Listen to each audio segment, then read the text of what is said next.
በርካታ ሀያላን ሀገራት በብዙ ነገር አይስማሙም፣ ጦርነት ውስጥ ይገባሉ። ታዲያ እነዚህ የማይስማሙ ሀገራት በአንድ ጉዳይ ግን ሁሉም አንድ ይሆናሉ፣ በአንድነት ያብራሉ፣ በህብረት ሆነው ሴራ ያሴራሉ፣ ወደ አንድ መንደርም ይመጣሉ። እንዲህ ከጦርነት አውጥቶ አንድ የሚያደርጋቸው ጉዳይ ምን ይሆን? ጉዳዩስ ምን ያህል አሳሳቢ ቢሆን ነው አንድ ላይ በመሆን ሊከውኑት የወደዱት? ነገሩ እንዲህ ነው። እኚህ ሀያላን ሀገራት አንዲት ደሃ ሀገርን እጅግ አጥብቀው ይፈሯታል። በየትኛውም ሁኔታ ላይ ቢሆን ይቺን ሀገር የማጥፋት እቅድ ከሆነ አንዱ ካንዱ ወዳጅ ይሆናል። ባህል እምነቷን፣ ቅርሷን ለማጥፋት በተለይ ደግሞ ኦርቶዶክስ ተዋህዶ የተባለ እምነትን ለማጥፋት የማይፈነቅሉት ድንጋይ የለም። ለምን ተብሎ ሲጠየቅም ምላሽ የለውም። ሀያላኑ ሀገራት እንዲህ አጥብቀው የሚፈሯት የብዙ ቅርሶች ባለቤት የሆነችውን የሃይማኖትና የባህል የትውፊት ሀገር የሆነችውን ኢትዮጵያን ነው። ኢትዮጵያ ለሀያላኑ ሀገር የማትፈታ ቅን ይሆናለች። በእርግጥም ኢትዮጵያ እንኳን ለነጮቹ ይቅርና እኛ እዚህ ላለነው እንኳን የማትፈታ ቅኔ ናት። ሰላም ጤና ይስጥልን ውድ የቻናላችን ቤተሰቦች፣ እንደምን ቆያችሁን? ዘወትር አዳዲስ መረጃዎችን ይዘን የምንቀርብበት ሰዓት ላይ ተገኝተናል። ለቻናላችን አዲስ ከሆናችሁ ቻናላችንን ሰብስክራይብ እንዲሁም ላይክ እና ሼር እያደረጋችሁ የምንለቃቸውን መረጃዎች ለመላው ዓለም ማጋራት አትርሱ። ቀጥታ ወደ ዛሬ ፕሮግራማችን አለፍን። ላደጉት ሀገራት ምንጊዜም ኢትዮጵያ የምትባል ሀገር ራስ ምታት ብቻ ሳትሆን ለነርሱ ጭንቀትን የምታመነጭ አይምሮም ጭምር ናት። በዓለም ላይ የሚታወቅ በጂ8 ሀገራት ብቻ የሚመራ ስለ ኢትዮጵያ ብቻ የተቋቋመ ቡድን እንዳለ ቢነገረን እንኳን አናምን ይሆናል። ያደጉት ሀገራት ስንት የሚሰራ ስራ ያለባቸው ከአንዲት ደሃ ሀገር ጋር የሚያታግላቸው ነገር ኖሮ ነው ብለን ነገሩን ማጣጣላችን አይቀርም። ነገር ግን ከልቦናችን ሆነን ብናጤነው በጂ8 ሀገራት የተቋቋመው ስውር እንቅስቃሴ የመጠቁ ሳይንቲስቶች ጥርቅም ሲሆን የሚመራመሩትም አንድ ነገር ብቻ ላይ ነው። የኢትዮጵያን እምነትና ባህል፣ ወኔና ጥንካሬ፣ ሞራልን ከምድረ ገጽ አጥፍቶ ምስጢራዊ ቀመራዎችን በመዳፍ ማስገባት ላይ ብቻ። አንዱ ቡድን ሲያረጅ ሌላው እየተተካ እየሰራ ለረጅም ዘመናት ያሳለፈ ሲሆን በውስጥ ባሉ የበሰሉ ሳይንቲስቶች በሚደረግ ምርምርም ኢትዮጵያ ውስጥ ያሉ ምስጢራዊ ቀመሮችን ለማግኘት ባደረጉት የረጅም ጊዜ ሙከራ አንድም ቀን አልተሳካላቸውም።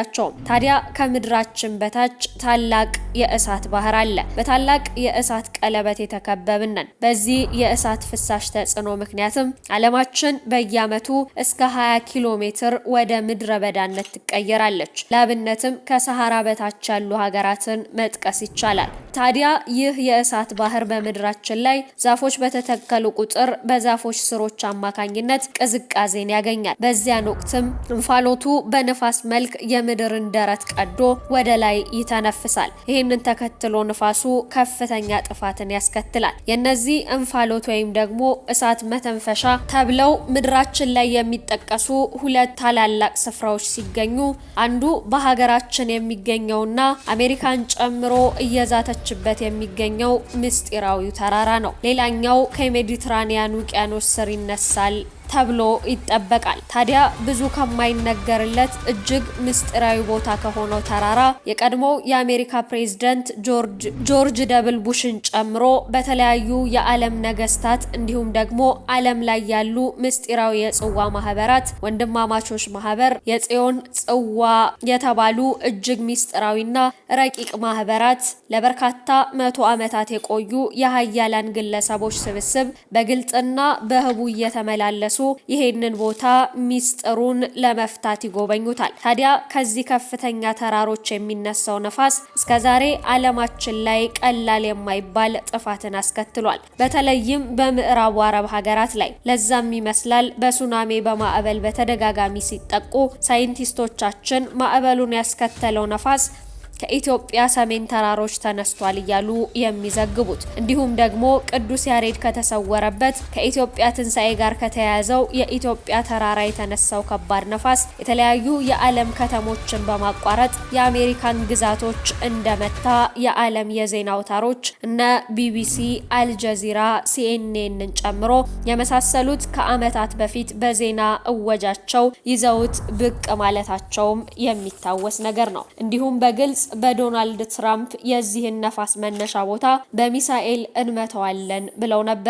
ለምን ይሆን ብዙ የዓለማትን ከተሞች አልፎ አሜሪካን የመታው? ጂፒኤስ እንደሚያሳየው ከዚህ ከራስ ደጀን ወይንም ደግሞ ራስ ዳሽን ቅዱስ ያሬድ የተሰወረበት ገዳም ተነስቶ አሜሪካን ያናወጣትና ያስጨነቃት ምክንያት ምን ይሆን? ይህንን ታላቅ ሚስጥር ለመግለጽ ጠቢባኑ ብዙ ርቀትን ተጉዘው ተመራማሪዎችም በርካታ ምርምርን አድርገዋል። አሁን ግን በዚያ ቦታ አንዳች የተደበቀ ሚስጥር እንዳለ እውን መሆኑ ግልጽ ነው። ይህ ቦታ በመለኮታዊ ሚስጥር የሚገለጥበት ዛሬም ድረስ እጅግ በርካታ ተአምራት የሚታይበት ድንቅ ቦታ ነው።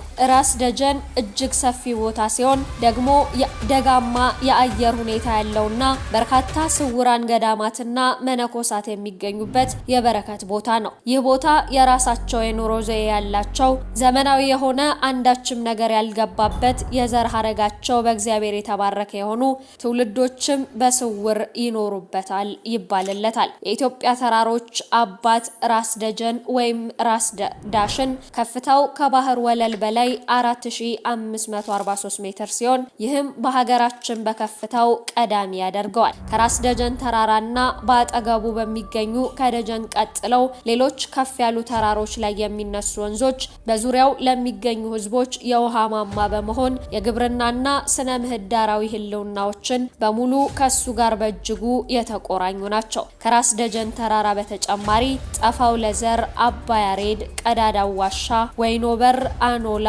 ቧሂት፣ ስልቄ፣ አመት ጓጓ ተራሮች ይገኙበታል። እነዚህም አጠቃላይ የሰሜን ተራሮች ብሔራዊ ፓርክ እጅግ ተፈጥሯዊ ግርማ ሞገስን ከፍ ያደረጉት እንደሆኑ በተደጋጋሚ በተለያዩ የዜና አውታሮችና በተለያዩ የቴሌቪዥን ቻናሎች ሲነገር አድምጠን ይሆናል። ቀይ ቀበሮ፣ ጭላዳ ዝንጀሮ፣ ዋሊያ፣ አይቤክስ እና ሌሎች እንስሳት፣ እጽዋትና አዕዋፍ ብርቅዬዎችን በእቅፉ ይዟል። በራስ ደጀንና አባ ያሬድ ተራሮች መካከል ቅዱስ ያሬድ ዜማ ያስተማረበትና በመጨረሻም የተሰወረበት የዋሻ ገዳምም ይገኝበታል። በበርካታ በረከቶች የተትረፈረፈውና በእግዚአብሔር ተባርኳል የሚባለው ይህ ራስ ዳሽን ተራራ ለዛም ይሆናል ሀያላኑን ሀገራት እያንቀጠቀጣቸው የሚገኘው። በርካታ ሀያላን ሀገራት በበርካቶች ነገር ባይስማሙም ነገር ግን አንድ ጉዳይ ከሆነ ግን ሁሉም አንድ ይሆናሉ።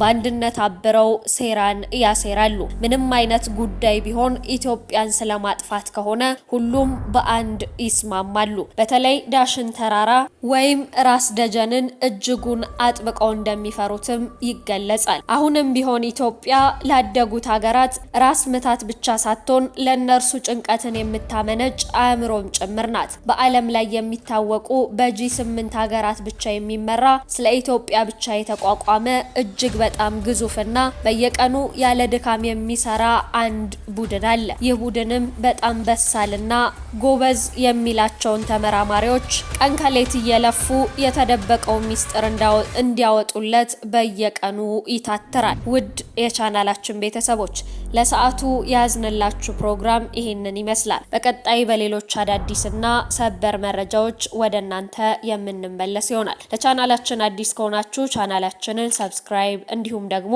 ላይክ እና ሼር እያደረጋችሁ የምንለቃቸውን መረጃዎችና ፕሮግራሞች ለመላው ዓለም ማጋራት አትርሱ። በቀጣይ በሌሎች አዳዲስና ሰበር መረጃዎች እንዲሁም አዳዲስ ፕሮግራሞች ወደ እናንተ የምንመለስ ይሆናል። እስከዚያው ሰናይ ቆይታ